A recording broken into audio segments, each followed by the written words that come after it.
ஐயோ இது சொல்லாமா இதெல்லாம் சொல்லாம தெரியல, தப்பா நினைக்காதீங்க ஆடியன்ஸ். ஸோ அன்னைக்கு தான் ஃபர்ஸ்ட் டே ஷூட்டு. அங்கேருந்து கீர்த்தி கூப்பிட்றாங்க, நான் அங்கே நின்றுட்டு இருக்கேன். மாமி நீங்க செம்ம கட்டையா இருக்கீங்க. இது சொல்றதுக்கு என்ன இருக்கு? கரெக்ட் தான், மாமி பயங்கர கட்டையா தானே இருக்கீங்க. மைக் இருக்குமா? ஆமா மாமி நீங்க செம்ம கட்டையா இருக்கீங்க.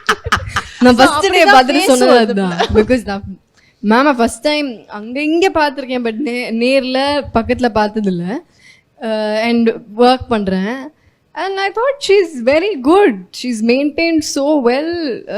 ரொம்ப அதுவும் இந்த மாமி கெட்டப்ல வரும்போது 2 நிமிஷம் தான் அந்த மேம் அது இதெல்லாம். அதுக்கப்புறமா மாமி மாதிரியாக பல வார்த்தைகள். அப்படி என்ஜாய் பண்ணிருக்கீங்க ரெண்டு பேரும். கீர்த்திட்ட பிடிச்ச விஷயம் என்ன உங்களுக்கு? she's very genuine. And நம்ம ரொம்ப யோசிச்சு எல்லாம் பேச வேணாம். Like we can just be ourselves with her. அந்த ஒரு ஸ்பேஸ் கொடுக்குற ஒரு personality she is. So it's very easy to be with her. I think I like that about her. அப்போ பயங்கர ஃபுட்டியாவ? எனக்கும் கொடுப்பாங்க மாஸ்டர். லஞ்ச்ல வந்து அவங்க தனியா ஒரு சமையல் நடக்கும் கீர்த்திக்கு. ஸோ அதில் வந்து நிறைய விதவிதமான பொரியல்கள் வரும். ஸோ அதுல இருந்து ஒரு போர்ஷன் எனக்கும் அனுப்பி வைப்பாங்க. கீர்த்தி எப்படின்னா ஃபர்ஸ்ட் டே ஒர்க் பண்ண போறோம், முன்னாடி அங்க இங்கே பார்த்துருக்கோம், அவ்வளவுதான். ஹலோ சொல்லி ஃபர்ஸ்ட் டே, ஆமா ஃபர்ஸ்ட் டே ஒர்க் பண்ண போறோம். இப்போ பெரிய ஆர்டிஸ்ட் நேஷனல் அவார்ட்லாம் வாங்கியிருக்காங்க. சரி அப்படி தள்ளி உக்காந்துருந்தோம். ஒரு 2 நிமிஷம் ஒரு 2 நிமிஷம் தான். அதுக்கப்புறம் தெரிஞ்சது ஐயா பாப்பா நம்ம பாப்பா.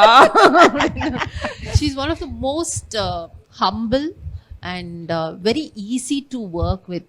ரொம்ப கம்ஃபர்டபுளான ஒரு ஆர்டிஸ்ட். ஸோ நம்ம டிஸ்கஸ் பண்ணலாம். ஒரு சீன் கொடுத்ததும் வீல் டிஸ்கஸ், இப்படி பண்ணலாம் அப்படி பண்ணலாம்.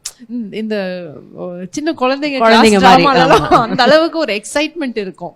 Because she also accepts. நம்ம ஒன்று சொல்லும் போது ஷீ ஆக்செப்ட், இப்படி பண்ணலாம். மாமி தான் கூப்பிடுவா மாமி அப்படி பண்ணலாம் மாமி அப்படின்ட்டு. ஸோ எங்களுக்கு காம்பினேஷன் சீன்ஸ் நிறைய இருந்துச்சு. So it was very interesting to work with Keerthi. எனக்கு இடையில வேற எப்பாவது மேம்க்கு மெசேஜ் பண்ணும்போது மேம்ங்கிறது மாதிரி மாமின்னு வந்துடும். Sorry ma'am. நீங்க ஷூட்டிங் ஸ்பாட்ல அரட்டை அடிச்ச விஷயம் ஏதாவது இருக்கா? நிறைய அரட்டை அடிப்போம். ஏதாவது ஒண்ணு சொல்லுங்களேன், நாங்க கேட்டுக்கிறோம். முதல்ல அரட்டை அடிப்போம், அதுக்கப்புறம் தான் நடிக்கிறது. அதெல்லாம் சொல்ற மாதிரி அரட்டையா இருக்காது மாஸ்டர். ஆனா என்னன்னா இங்க சிங்க் சவுண்டா மைக்க வேற வச்சிருவாங்க. நாங்க ஏதாவது பேசிடுவோம், அப்புறம் mic mic mic mic live வேற. ஆமா, அதுக்கப்புறமா மைக்க கழட்டி இல்லைன்னா மைக் ஆஃப் பண்ணிட்டு அதுக்கப்புறமா கான்வர்சேஷன் கண்டினியூ பண்ணுவோம்.